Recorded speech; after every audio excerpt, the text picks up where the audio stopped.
ചാലക്കുടിയിലാണ് നമ്മളിവിടെ നിൽക്കുന്നത്. കുറച്ച് നല്ല നിമിഷങ്ങൾ മണിച്ചേട്ടൻ ഞങ്ങൾക്ക് തന്നതാണ്. ഇത് ഒരാളെ ഞാൻ വേദിയിലേക്ക് വിളിക്കുകയാണ്. ഓരോ തവണ ഞങ്ങൾക്ക് സർപ്രൈസ് തരുന്ന ഒരാളല്ലേ മണിച്ചേട്ടൻ. ഇന്ന് മണിച്ചേട്ടൻ ഞങ്ങളുടെ വക ഒരു ചെറിയ സർപ്രൈസ്. ഇദ്ദേഹം മണിച്ചേട്ടനിലൂടെ അല്ലെങ്കിൽ മണിമേളത്തിലൂടെ പ്രേക്ഷകർക്ക് അറിയാവുന്ന ഒരാളല്ല. എത്രയോ മലയാളികൾക്ക് ഓൾറെഡി പരിചിതനായ ഒരു വ്യക്തിയാണ്. കലാരംഗത്ത് തൻ്റെതായിട്ടുള്ള വ്യക്തി മുദ്ര പതിപ്പിച്ചിട്ടുള്ള ഒരാളാണ്. ചാലക്കുടിക്കാരനാണോ? ഞാൻ ക്ലൂ വേറെ രീതിയിൽ ഞാൻ തരാം. പക്ഷേ ഒരു കാര്യം മാത്രം പറയാം, മണിമേളത്തിൽ വരേണ്ട ഒരാളാണ്. കാരണം കലാഭവൻ മണി എന്ന ഇദ്ദേഹത്തെ ജനപ്രിയനാക്കിയ ഒരു വ്യക്തി.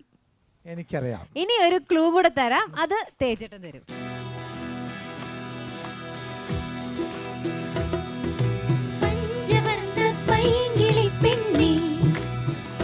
മനസ്സിലായോ? മണിച്ചേട്ടൻ തന്നെ വിളിക്കണം. വേദിയിലേക്ക് സ്വാഗതം ചെയ്യാം നമ്മുടെ എല്ലാവരുടെയും പ്രിയങ്കരനായ സംവിധായകൻ സുന്ദർദാസ്.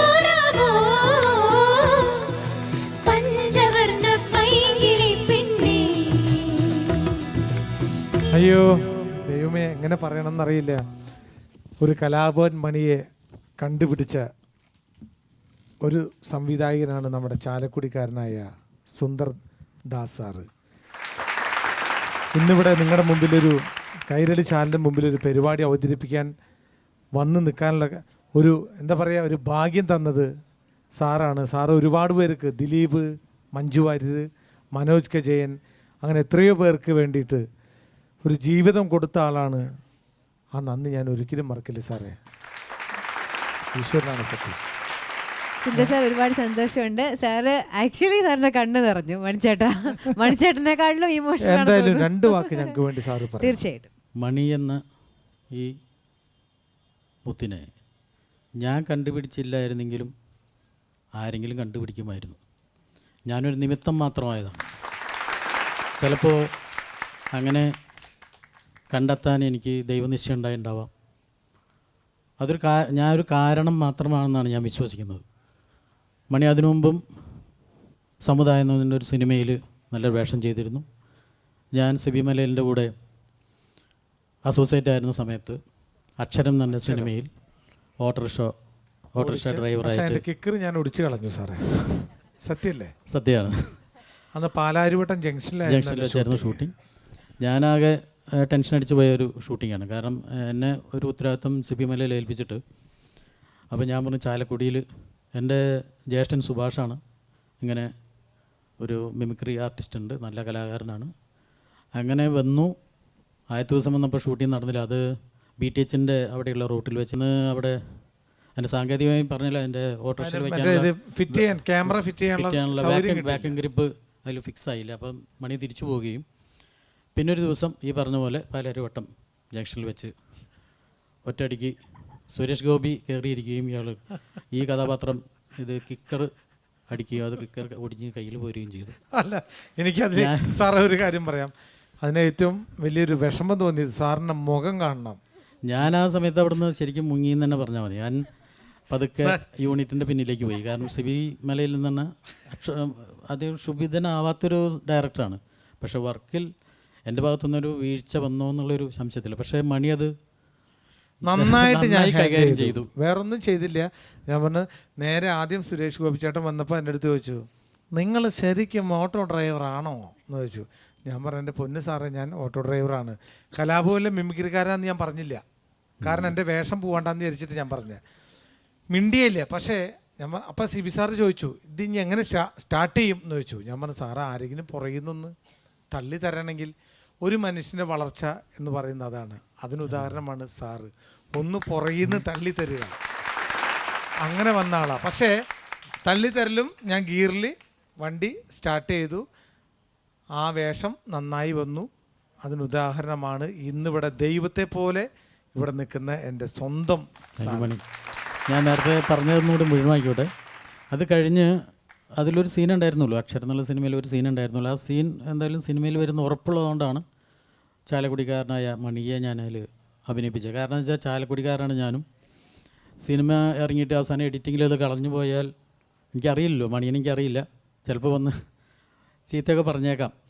പക്ഷേ അത് ഉറപ്പുള്ളതുകൊണ്ട് ഞാൻ ചേട്ടൻ പറഞ്ഞത് ഉണ്ടാവില്ല, അവസാനം സിനിമയിൽ തിയേറ്ററിൽ വരുമ്പോൾ ഉണ്ടാവില്ല, ഞാൻ ഉണ്ടാവും. സുരേഷ് ഗോപിയുള്ളൊരു വളരെ പ്രാധാന്യമുള്ളൊരു സീക്വൻസാണ്. അങ്ങനെ ഒറ്റ സീനിൽ അത് കഴിഞ്ഞിട്ട് ഓട്ടോറിക്ഷക്കാരുടെ വളയുന്നൊരു സീക്വൻസും കൂടി ഉണ്ടായിരുന്നു. അത് ഷൂട്ട് ചെയ്ത് മണി പോവുകയും ചെയ്തു.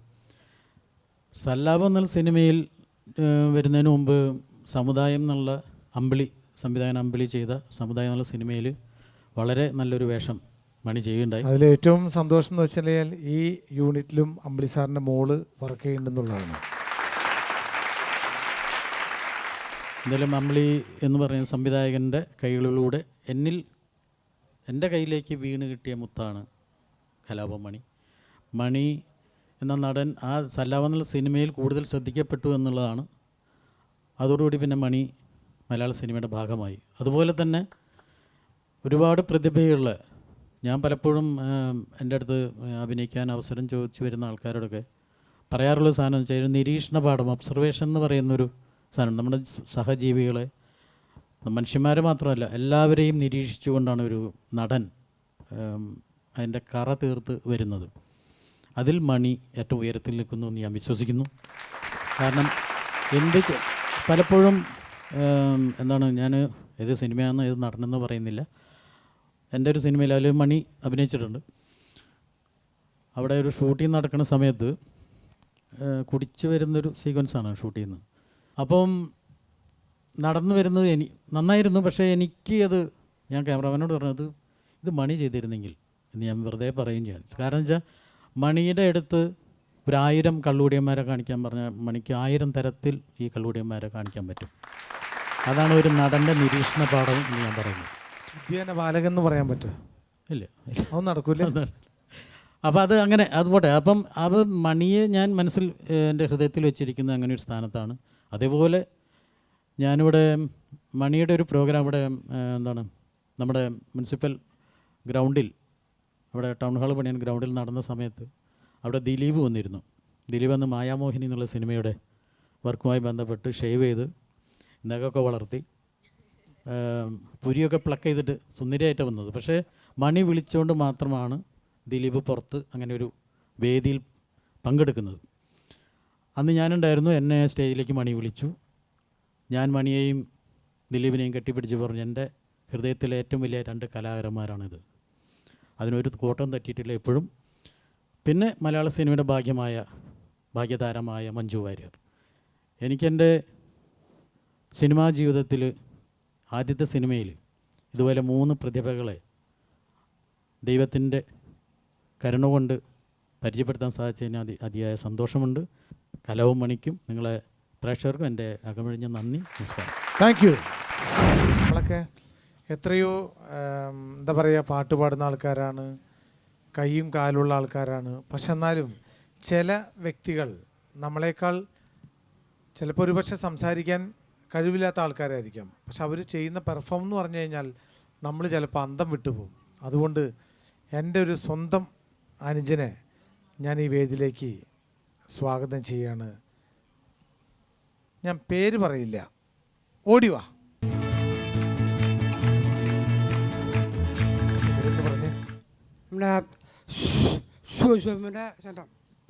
അരെ പേര് പറയ്, നിന്റെ പേര് പറയ്. ആന്റണി. ആന്റണി. എത്രല്ല പഠിക്കണേ? എത്രല്ല പഠിക്കണേ? അഞ്ചിലായി. ഓക്കെ. എന്തായാലും ഇദ്ദേഹം ഇവിടെ അവതരിപ്പിക്കാൻ പോകുന്നത് മലയാള സിനിമയിലെ കുറെ സിനിമാ നടന്മാരെയാണ് അവതരിപ്പിക്കാൻ പോകുന്നത്. നിങ്ങൾ അങ്ങനെ വെറുതെ ഒന്നും അങ്ങനെ തള്ളിക്കളയണ്ട. ഏറ്റവും ആദ്യം ആരും എടുക്കാൻ പോണേ? സുരേഷ് ഗോപി.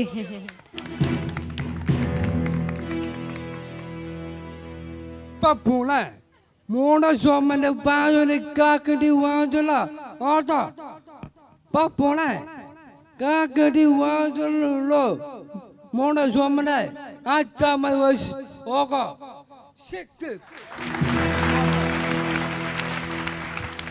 അടുത്ത ആരാണ്? മോഹൻലാൽ.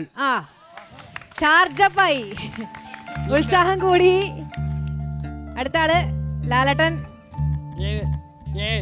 എന്റെ പസ്കല അതീപനസ ചെറ്റസില പോ കോപ്പുടിനപ്പം ചെറ്റ നാട്ടില് മങ്കി സിരി കേട്ടിയ പണിക്കായ ഉണ്ട് വളരെ ഉണ്ട് ശേഖര പോ ഈ പോള ചവിട്ടിനെ പാല കഥ മങ്കി സിരി കേട്ടിയ ഓക്കെ ആന്റണി കലക്കി. ഇനി പോരട്ടെ. ആരെ? മമ്മൂട്ടി അതെ ചണ്ടു നൂന്ന് കുഴപ്പമില്ല ചെണ്ടല്ല ചണ്ടു ചണ്ടല്ല ഓക്കെ ചണ്ടല്ല ഓക്കെ പിന്നെ മണിന്റെ ചട്ടം മണിച്ചെണ്ടയോ? ആ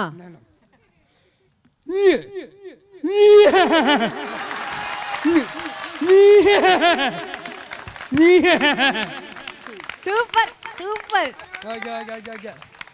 ആന്റണി കലക്കിട്ടോ ആന്റണി. ഇനിയുണ്ടോ? ആട്ടല് ആ కొంచెం കൊച്ചിനിവ.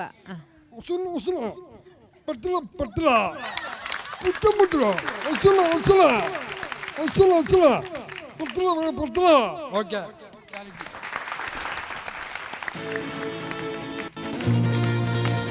ആന്റണിക്ക് നല്ല കൈയടി. ആന്റണി സ്റ്റാറായി. തകർത്ത് കളഞ്ഞു അത് തന്നെ. ആന്റണി പ്രൗഡ് ആയിട്ടുള്ള ഒരാളാണ് ആന്റണി. ആരും അങ്ങോട്ട് അടുക്കാൻ പറ്റാത്തൊരു സൂപ്പർ സ്പിരിറ്റ് കേട്ടോ.